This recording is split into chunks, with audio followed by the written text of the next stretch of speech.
गुजरात और हिमाचल चुनाव के साथ दिल्ली नगर निगम यानी एमसीडी चुनाव चुनाव से पहले परिसीमन और 3 निगमों का एकीकरण, क्या ये बीजेपी का चक्रव्यूह है? क्या कचरा पॉलिटिक्स से केजरीवाल इस चक्रव्यूह को तोड़ पाएंगे और क्या कांग्रेस भी मुकाबले में है? इन सारे सवालों का जवाब इस वीडियो में देने की कोशिश करेंगे।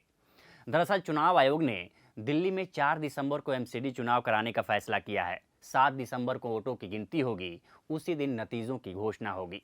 नामांकन की आखिरी तारीख 14 नवंबर है और नामांकन वापस 19 नवंबर तक लिए जा सकते हैं। एमसीडी चुनाव तो लोकल चुनाव हैं, लेकिन पूरे देश का ध्यान खींचते हैं। एक तो ये देश की राजधानी का मसला है, दूसरा यहाँ का मुकाबला कई संदेश भी देता है और इस बार तो मुकाबला और भी रोचक हो गया है। अब समझते हैं कि एमसीडी चुनाव की तारीखों के मायने क्या हैं। दरअसल दिल्ली एमसीडी के चुनाव की घोषणा ऐसे समय में हो रही है जब गुजरात और हिमाचल प्रदेश में विधानसभा के चुनाव हो रहे हैं। एमसीडी में पिछले 15 साल से बीजेपी का कब्जा है। इस कब्जे को आपसे चुनौती मिल रही है। जानकार कहते हैं कि हिमाचल और गुजरात में विधानसभा चुनाव के बीच ही एमसीडी चुनाव से बीजेपी को ज़्यादा फायदा होने की उम्मीदें हैं और आपकी मुश्किलें ज़्यादा बढ़ेंगी, क्योंकि आपने गुजरात और हिमाचल के चुनाव में अपने मैन पावर को झोंक दिया है। आप हमेशा से चाहती रही है कि एमसीडी में उसकी सरकार हो, क्योंकि इसकी वजह से बहुत सारे काम हैं जो वो नहीं कर पाती है। आप एक नई पार्टी है, ऐसे में काडर और संसाधनों के हिसाब से भी बीजेपी के सामने कहीं नहीं टिकती है।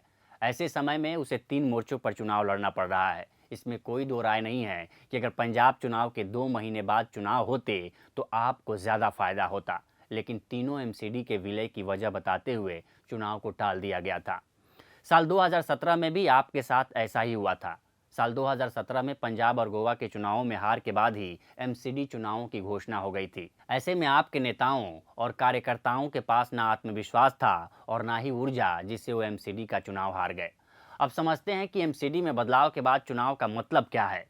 दिल्ली नगर निगम पहले 3 हिस्सों पूर्वी नगर निगम, उत्तरी नगर निगम और दक्षिणी नगर निगम में बटी होती थी, लेकिन इस साल के शुरुआत में तीनों नगर निगमों का विलय कर एक निगम कर दिया गया, जिसकी वजह से अप्रैल में चुनाव स्थगित करने पड़े थे। मतलब अब दिल्ली में 3 की जगह केवल एक मेयर होगा। पहले के मुकाबले इनकी शक्तियां ज़्यादा होंगी। अब एक ही मेयर पूरे दिल्ली की जिम्मेदारी संभालेगा। यही नहीं, परिसीमन के साथ साथ वार्डों की संख्या भी कम कर दी गई है। पहले उत्तरी और दक्षिणी दिल्ली में 104 और 104 पार्षद की सीटें थीं, जबकि पूर्वी दिल्ली में 64 सीटें हुआ करती थीं। इस तरह से पहले नगर निगम की कुल 272 सीटें थीं, जो अब घटकर 250 रह गई हैं। नए परिसीमन के चलते कई वार्ड के दायरों में बदलाव हुए हैं। कई वार्डों का क्षेत्र बढ़ाया गया है, जबकि कई के घटाए गए हैं। इसी तरह मतदाताओं की संख्या में भी बदलाव हुआ है। कई वार्डों में मतदाताओं की संख्या घटी है, जबकि कई में बढ़ गई है। वार्डों की संख्या में भी बदलाव किया गया है। साल 2017 के चुनावों में बीजेपी ने उत्तरी दिल्ली में 104 सीटों में से 64, दक्षिणी दिल्ली में 104 में से 70 और पूर्वी में 64 में से 47 सीटें जीती थीं। वहीं आपके पास 21, 16 और 12 सीटें थीं। कांग्रेस के पास 16, 12 और 3 सीटें थीं। कुल मिलाकर बीजेपी ने 181, आपने 49 और कांग्रेस ने 31 सीटों पर कब्जा किया था। अब समझते हैं कि एमसीडी को एक करने के पीछे की राजनीति क्या है।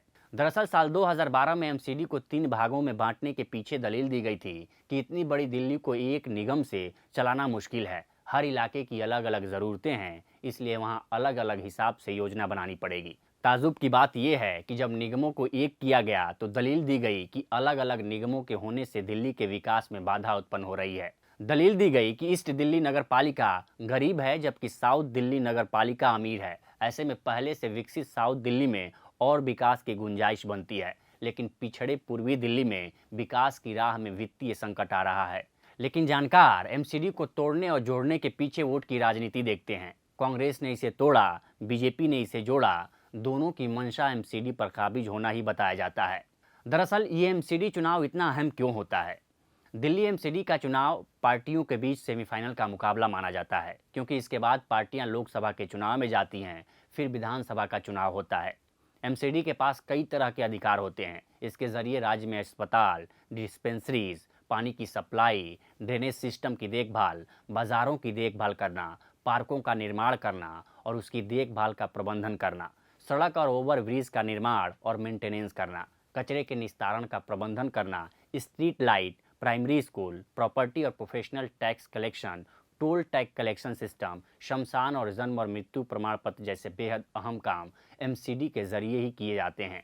एमसीडी के जरिए ऐसे कई काम किए जाते हैं जो लंबे समय में सभी पार्टियों के वोट बैंक के लिए बेहद अहम होते हैं। सड़क निर्माण से लेकर स्कूल और टैक्स कलेक्शन आय का बड़ा स्रोत होता है, तो एमसीडी पर कब्जा फंड के लिहाज से भी अहम माना जाता है। दिल्ली एमसीडी का बजट 15,000 करोड़ से ज़्यादा का होता है। इस बड़े बजट के जरिए कई सारे विकास कार्यों को अंजाम दिया जाता है। ऐसे में इतने बड़े बजट वाले एमसीडी पर कब्जा करने की हसरत सभी दलों की रहती है। एमसीडी को दिल्ली सरकार से भी खर्चे के लिए बजट मिलता है। अब आइए जान लेते हैं कि एमसीडी चुनाव में मुद्दे क्या हैं। बीजेपी केंद्रीय नेतृत्व के काम और नाम के भरोसे है। उसके नेता केंद्र सरकार द्वारा दी गई सुविधाओं का बखान कर रहे हैं। वहीं आम आदमी पार्टी के संयोजक अरविंद केजरीवाल ने साफ कर दिया है कि एमसीडी चुनाव कचरे के मुद्दे पर लड़ा जाएगा। उन्होंने ट्वीट करते हुए कहा कि पिछले 15 साल में बीजेपी ने पूरी दिल्ली में कूड़ा फैला दिया है, कूड़े के पहाड़ बना दिए हैं। 4 दिसंबर को इस बार दिल्ली की जनता दिल्ली की साफ सफाई के लिए वोट देगी, दिल्ली को स्वच्छ और सुंदर बनाने के लिए वोट देगी। इस बार दिल्ली वासी नगर निगम में भी आपको चुनेंगे।